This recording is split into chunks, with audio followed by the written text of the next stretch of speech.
Hi guys, Ash McAuliffe here, and today I'm talking about productivity in the workplace and things that you can do as a manager in a big corporation or as a business owner of a small business, things that you can do to boost the productivity of your workforce.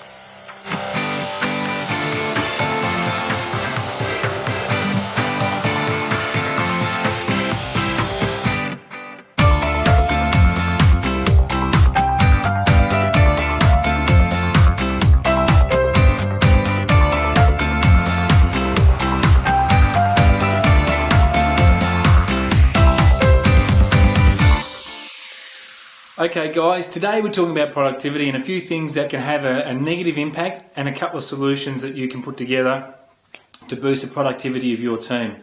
So firstly, I'm going to assume that most of you, if you're watching this, have heard of Maslow's hierarchy of needs. For those who haven't, or those who have only heard of it, not too familiar with it, now this guy here, that's Abraham Maslow. Years ago, he invented this or researched this. This is Maslow's hierarchy of needs.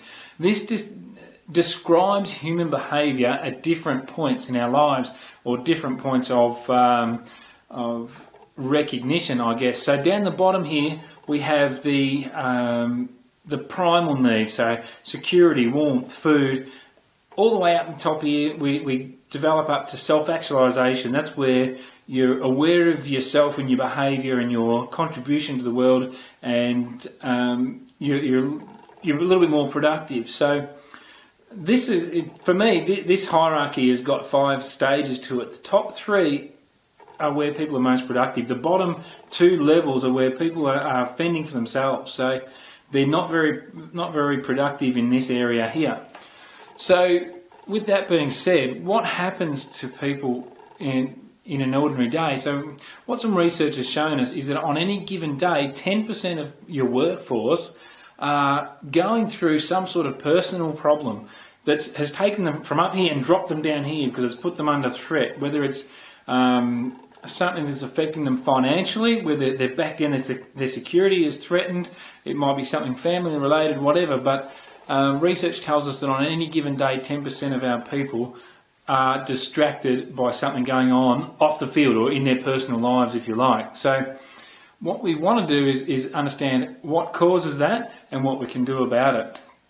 So firstly, what causes it? What I do know is 70% of these things that affect people can be solved, or it's a financial problem, so it can be solved with some financial coaching, so they don't get into that situation, so they know their budget, they know what's coming in, they know what's going out, there's no surprises.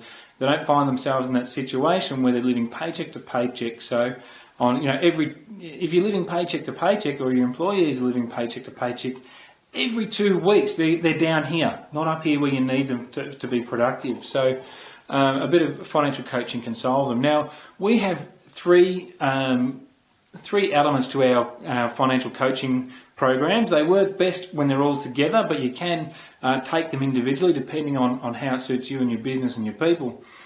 The first one is some on-site workshops, just to help through some 101 finance stuff that people may or may not be aware of, and we find that this really helps people understand what's going on in their lives. Next, we have a boot camp program. Now, that is a 4-week intensive let's get started program. Imagine it to be a boot camp program that you might go to when you first join a gym. Just gets you in the habit of behaving correctly when it comes to your fitness. In this case, your financial fitness. Gets you used to exercising. Gets you in the frame of mind that you're going to change things around. So, and last of all, there is our ongoing money mentor program. So all of those 3 things together combined can really have a defined impact on the productivity of the workforce and the way people feel about themselves. So the outcome is that you're going to have a more engaged workforce, and a workforce that feels a little bit more valued. So you're taking them from potentially feeling a little bit alone or lost, or down the lower rungs of Maslow's hierarchy of needs, where they're a little bit distracted, and you're taking them all the way over here to feeling valued, they feel safe, they feel in control of their own destiny. And what that translates for you is a boost in productivity, because people have got more energy to focus on their work and the outcomes that you're looking for in the business. And look, that's what we really want as business owners and managers, isn't it?